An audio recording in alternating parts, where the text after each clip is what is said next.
Je continue ma série de causeries sur le judaïsme.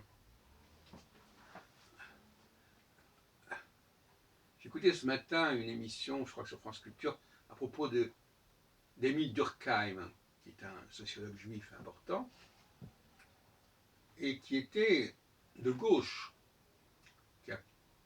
Et les juifs ont joué un rôle dans la construction, notamment du journal de l'Humanité, mais dans la gauche elle-même, dans la première moitié du XXe siècle, considérable.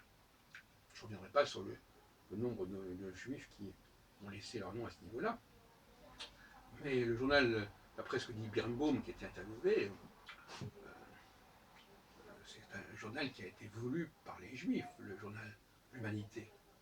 Et je crois que là, il faudrait, à mon avis, procéder à une révolution copernicienne.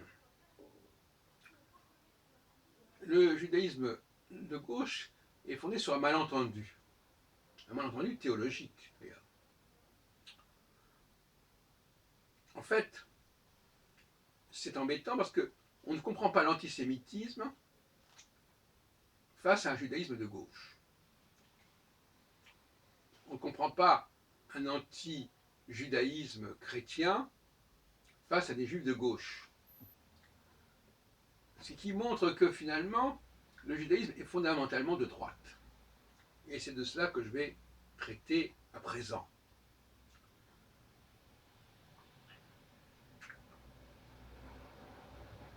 Je rappelle que les juifs sont dépositaires, sont marqués par l'élection, et que cette élection constitue une sorte de citadelle, de forteresse, que les autres peuples aimeraient bien renverser, conquérir,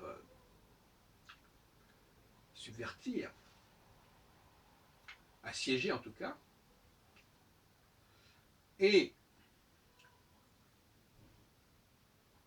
à partir du moment où, en tant que juif, on est conscient d'avoir une grâce, d'avoir une chance, d'avoir un statut privilégié,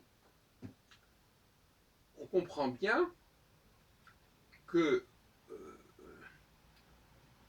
on est proche de tous ceux qui ont effectivement quelque chose à préserver, à conserver, à défendre, qui sont des possédants quelque part. Et qui nierait que les juifs sont des possédants? Là, je ne parle pas de la question du capitalisme, là. Je parle du point de vue théologique. Les juifs sont des possédants qui jouissent d'une rente de situation, si on peut dire, qui jouissent d'un privilège qui leur a été accordé quand on lit le Pentateuque, que ce soit l'Exode ou le Deutéronome d'ailleurs. Le Deutéronome, où l'autre jour je disais il est rappelé que les astres, l'adoration des astres, c'est pour les autres peuples, et que pour le peuple hébreu, il y a autre chose, il y a un autre rapport, qui est un rapport non plus aux astres, mais à Yahvé, à Jéhovah, ou à Yahoud, comme on voudra. Donc, les juifs de gauche sont des gens qui sont complètement décalés, démarqués par rapport à la théologie juive. Et qui sont finalement passés du côté du christianisme, quelque part. Puisque le christianisme, il le revend quelque part, même s'il, par certains moments, il reconnaît la suprématie juive, encore que le mot suprématie est utilisé aujourd'hui de manière un peu particulière, et bien néanmoins, il est dans la revendication, il est dans le partage. Pourquoi vous ne partageriez pas cette grâce que vous avez reçue avec l'ensemble du monde? Voilà la question qui interpelle les Juifs. Et j'ai dit que l'universalisme juif est un universalisme pseudo-messianique. C'est-à-dire qu'à la fin des temps, il y aura effectivement cette espèce de disparition de l'élection.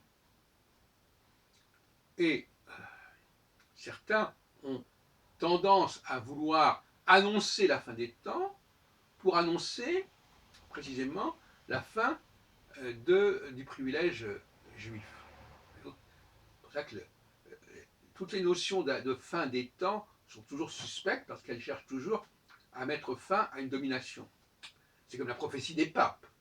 On essaie de nous montrer, ou même la théorie des ères précessionnelles, on essaie de nous montrer que les temps sont advenus et que c'est la fin de la papauté d'après la prophétie de Saint Malachie, à laquelle j'ai consacré un ouvrage qui s'appelle Papes et prophéties aux éditions Axiome en 2005, l'année de la mort de Jean-Paul Ier, Jean-Paul II par contre, suivant.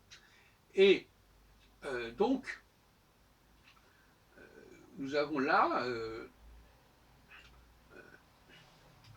une ambiguïté regrettable.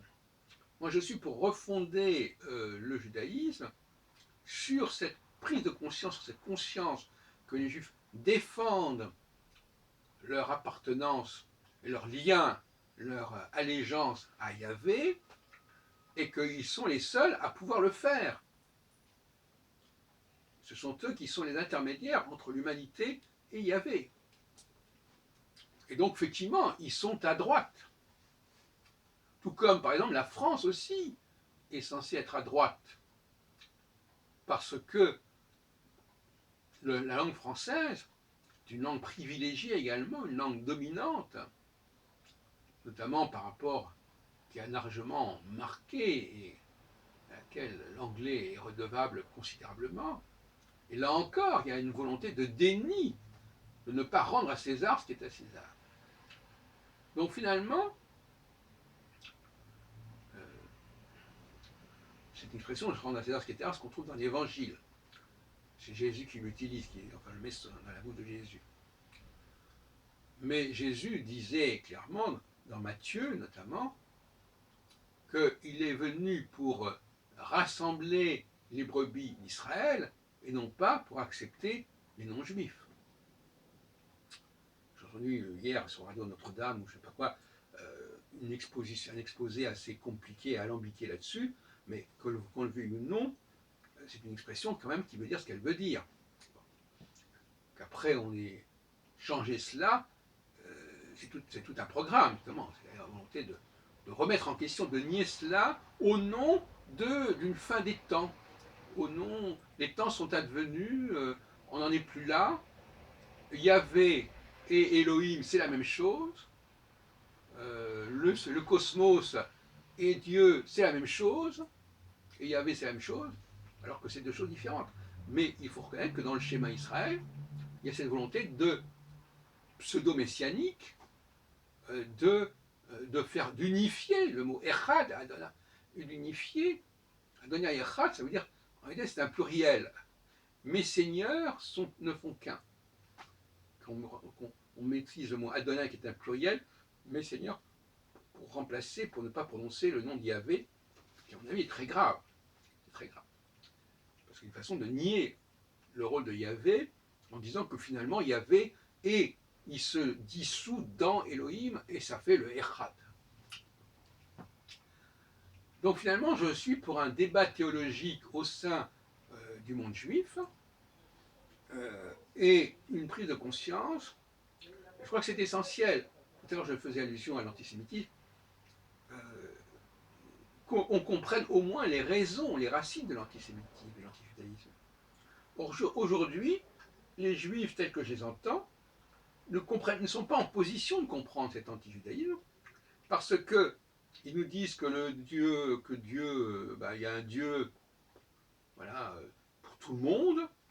Et ça, je ne dis pas que ça n'est pas dans les livres de prière actuels que l'on trouve dans les synagogues, mais je dis que les livres de prière actuels qu'on trouve dans les synagogues constituent une déviance par rapport au judaïsme des départs, et qu'ils sont marqués notamment par l'exaltation prophétique du XVIe siècle notamment, et qui se prolonge au XVIIe siècle avec Shabbatai Tzvi,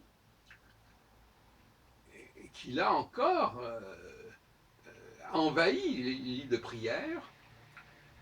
Déjà avec David, avec les psaumes, on est déjà dans un prophétisme de fin des temps, qui se retrouve chez Josias, qui est marqué par le Deutéronome, qui se retrouve chez Jésus. Tous ces fins des temps sont une façon de dire que l'élection du peuple juif, elle est caduque, on va dire que c'est dépassé. Voilà, donc révolution copernicienne, parce que il faut bien comprendre que les juifs sont ceux à qui on veut prendre quelque chose. Ils ne sont pas dans la revendication. Évidemment, la situation existentielle des juifs les a amenés à être dans la revendication de vouloir être acceptés dans la société, etc. Mais la création de l'État d'Israël aurait dû renverser les choses. Les Juifs n'ont plus à être demandeurs. Ce ne sont pas eux les demandeurs. Ce ne sont pas eux qui veulent que l'on partage. Le Juif n'est pas dans le partage. L'élection des Hébreux, ce n'est pas le partage avec les autres peuples. Ça, c'est de l'anti-judaïsme. Et donc, avec Israël, la dignité juive, elle se remet en place parce que les Juifs ne sont plus dans le partage. Ils n'ont pas à demander à l'État de les accepter, etc. Puisque l'État est juif. Comme le voulait Herzl. Donc, il y a là des ambivalences qui sont liées à la diaspora, qui ont contaminé la théologie juive, notamment après l'expulsion des Juifs d'Espagne et l'arrivée de Juifs en Palestine, à Safed notamment, d'où, par exemple, le Lechadodi qu'on chante au début du vendredi soir, et qui est écrit par Alcabetz, qui est un poète qui vivait en Palestine au XVIe, XVIIe siècle. Voilà où on en est. Alors, le problème, c'est qu'il faut bien comprendre que, et je terminerai là-dessus, quand nous sommes en face d'un corpus, il faut avoir à la fois une approche synchronique et diachronique. Il ne s'agit pas de prendre ce corpus dans sa totalité systématiquement. Ce corpus, il s'est constitué en plusieurs étapes, et la question est de savoir si on accepte toutes ces étapes, ou si on dit à un moment donné, ben non, là il y a eu une déviance, pseudo-prophétique, avec David, avec Josias, avec Jésus, avec Paul, pourquoi pas. Et ça, nous ne voulons pas. Nous ne voulons pas. C'est une déviance. Une hérésie, je dirais même. Voilà, à mon avis, la position qu'il faut avoir. On n'a pas à accepter tout ce que le judaïsme est devenu en bloc.